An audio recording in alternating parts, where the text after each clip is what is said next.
Hi everyone, Carolyn here. Welcome back to Encounter Encouragement. Tonight, you might think I'm a little crazy because what I'm talking about tonight is Christmas in March. Christmas in March? Well, there's a reason for it.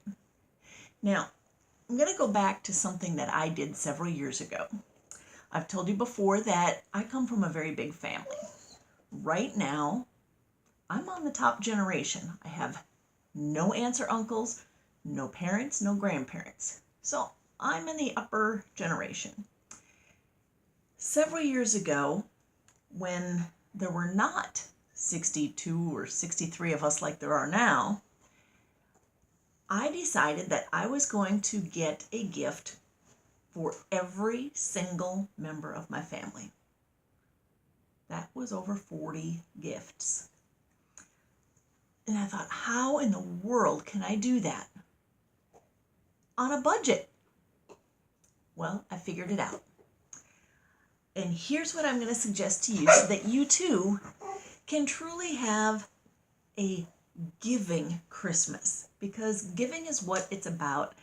And it's so fun to give when you can. If you're tied to a budget in December, it's difficult to give.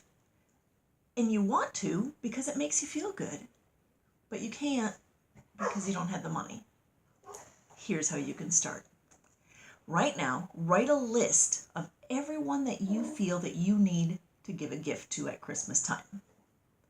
Now, whether or not you've given them a gift before, or if you think you might, write them on the list. Keep this list in your purse or your wallet. Figure out how many paychecks you get between now and Christmas. Also, you want to think about, do I want to go shopping every week, every other week, once a month, just every paycheck, whichever works for you. Anytime I went shopping, when I did this several years ago, I would look at that list and I would say, okay, that's something that so-and-so would like. Oh my goodness, that's something that Darlene would love. Hey, there's something for David. And each family member would kind of automatically pop into my head when I would see something. Now, granted, some are much easier than others.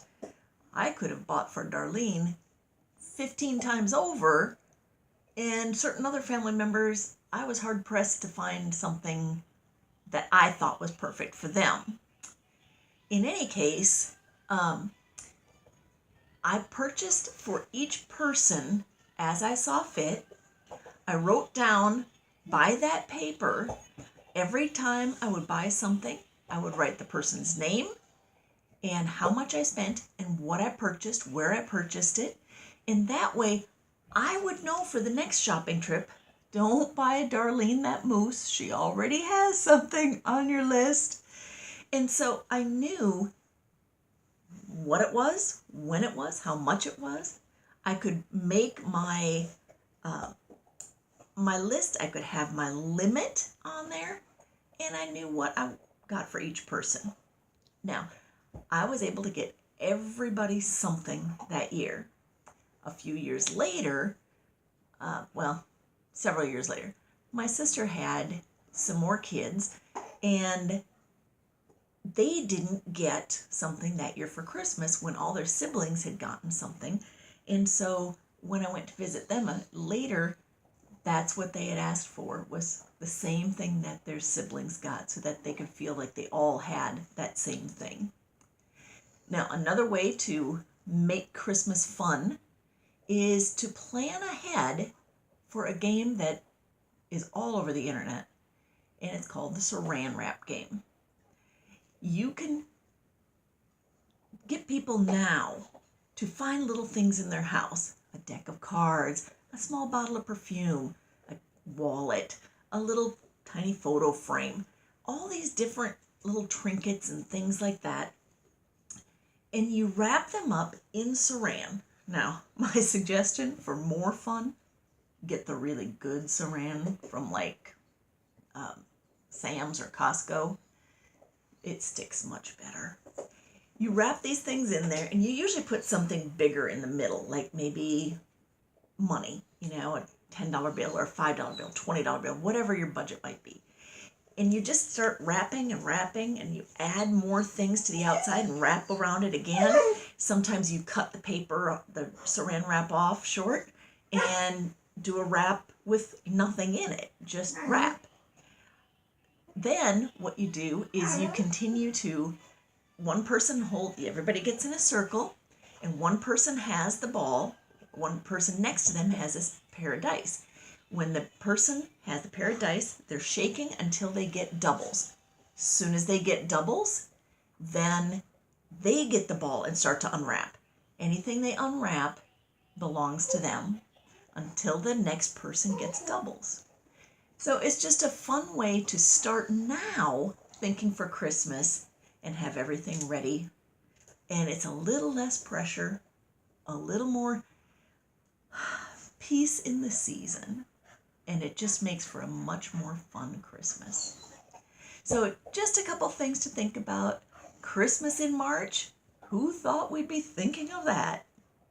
Well, it's a good way to budget. I hope this gives you an idea for maybe even birthday parties, different parties throughout the year, different ways to save up ahead of time for all those gifts that you need to buy throughout the year, but especially for Christmas. So, welcome to Christmas in March. Some of you in different parts of the country are feeling like it's Christmas already with all the snow you have, and others of us are enjoying right out the window here, enjoying our trees blossoming. In any case, we now have something fun to think about for the future.